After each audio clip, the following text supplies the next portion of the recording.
जी भैया। आज हमारे इतने दिन 4 दिनों से हम हड़ताल पे चल रहे थे और काफ़ी परेशान होने के बाद आज हम कलेक्टर महोदय साहब को हमने विज्ञापन दिया है और उस विज्ञापन में हमने मांग रखी कि हमारी जो हमें कई वर्षों से 6200 रुपये जो तनख्वाह दी जाती थी वो हमारा वेतन हमारा नहीं हो पाता है। इसी कारण हमने प्रशासन से आग्रह किया है कि हमारा 12,000 रुपये मंथली रोज़ डे 400 रुपये पर डे हमारे सैलरी हो, ये हमारी मांगे हैं। और हमारे संसाधन ठेकेदार द्वारा संसाधन भी नहीं दिया जाता है और साप्ताहिक अवकाश भी हमें नहीं दिया जाता है, उसकी भी हमने कलेक्टर महोदय से मांग रखी है। अब आगे हम जब तक हमारी इस मांगों को पूरी नहीं होती है, इस मांगे पे हमारे पे विचार नहीं किया जाता प्रशासन या तो जब तक हमारा आंदोलन हमारा ये हड़ताल कार्यक्रम प्रारंभ रहेगा।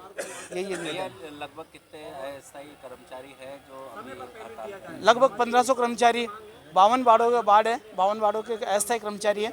वह सभी कर्मचारी 3 दिन से बिल्कुल जो छुट्टी पर है, हड़ताल पर है। ये जो परमानेंट जो कर्मचारी है वो क्या आपके सही साथ है या काम कर रहे हैं? स्थायी कर्मचारी हमारे साथ ही है, परंतु उनके सामयिक दूरी के कारण पद के कारण से वह हमारे कंधे से कंध मिलाए हुए हैं, परंतु उनकी भी कोई मर्यादा परंपरा है, इसीलिए वो हमारे साथ ही हैं। जैसे प्रशासन को समय रहेगा तो वो ही हमारे साथ है, ऐसी कोई बात नहीं है। आपका नाम? विनोद कुमार गुजराती।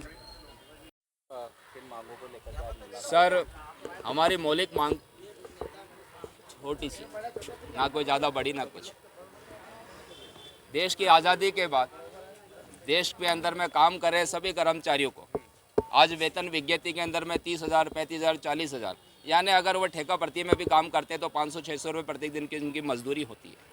ये वाल्मीकि समाज का इतना शोषणित है कि 70-75 सालों के अंदर में भी ये वाल्मीकि समाज जो अस्थायी तौर पे श्रमिक के तौर पे काम कर रहा है, डोर टू डोर पे परिवहन निगम में ड्राइवर के और हेल्पर के तौर पे काम कर रहा है, उसे मात्र 6,200 रुपये तनख्वाह दी जाती है। अब मैं आपकी मीडिया के माध्यम से बैठे हुए केंद्र सरकार में मोदी सरकार से, भाजपा सरकार, भजनलाल सरकार से और देश के बेटा सभी प्रतिनिधियों से कहना चाहता हूं कि इस महंगाई के दौर के अंदर में क्या 6,200 से इस वाल्मीकि समाज का गुजारा हो जाएगा? क्या वो अपने बच्चों को पढ़ा लेंगे, लिखा लेंगे? क्या अपने बच्चों को अच्छी परवरिश दे पाएंगे?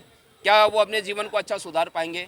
इसलिए इस वाल्मीकि समाज के अस्थायी श्रमिक कर्मियों ने एक मांग रखी है कि हमारी वेतन विज्ञप्ति के अंदर में प्रत्येक दिन की 400 रुपये मजदूरी तय करी जाए और पर मंथ पे 12,000 रुपये सैलरी दी जाए। इसमें PF-SI कटौती अलग होगी। इसके अलावा महीने पे 4 दिन का अवकाश दिया जाए और इसमें काम आने वाले साधनों में 2 झाड़ू, तगारी, फावड़ा, मास्क और ग्लव्स और हाथ में सैनिटाइजर, पर मंथ में मेडिकल चेकअप के लिए ठेकेदार के द्वारा नगर निगम प्रांगण में कैंप लगाया जाए और इनको ड्रेस और एक आई कार्ड भी उपलब्ध करा जाए, ताकि ये श्रमिक के साथ कोई दुर्घटना होती है तो उसके जिम्मेदार ठेकेदार अपनी जिम्मेदारी को पूर्णतः से निभाए। और हमारे ये मांग है कि अगर इस पर ठेकेदार द्वारा, नगर निगम में बैठे हुए महापौर, आयुक्त द्वारा, कलेक्टर महोदय द्वारा और सरकार के द्वारा अगर मांगे नहीं मानी गई और इस पर विचार व्यक्त कर हमारी बातों को नहीं रखा गया तो ये सफाई श्रमिक अब अनंत काल तक, यानी जब तक वो जिंदा है, हड़ताल को जारी रखेगा और अपनी मांग के लिए लड़ता रहेगा।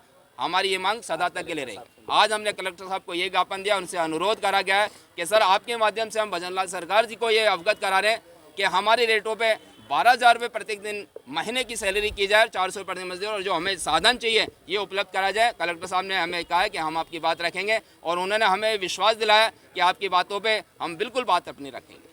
मेरा नाम राजेश कुमार बोया।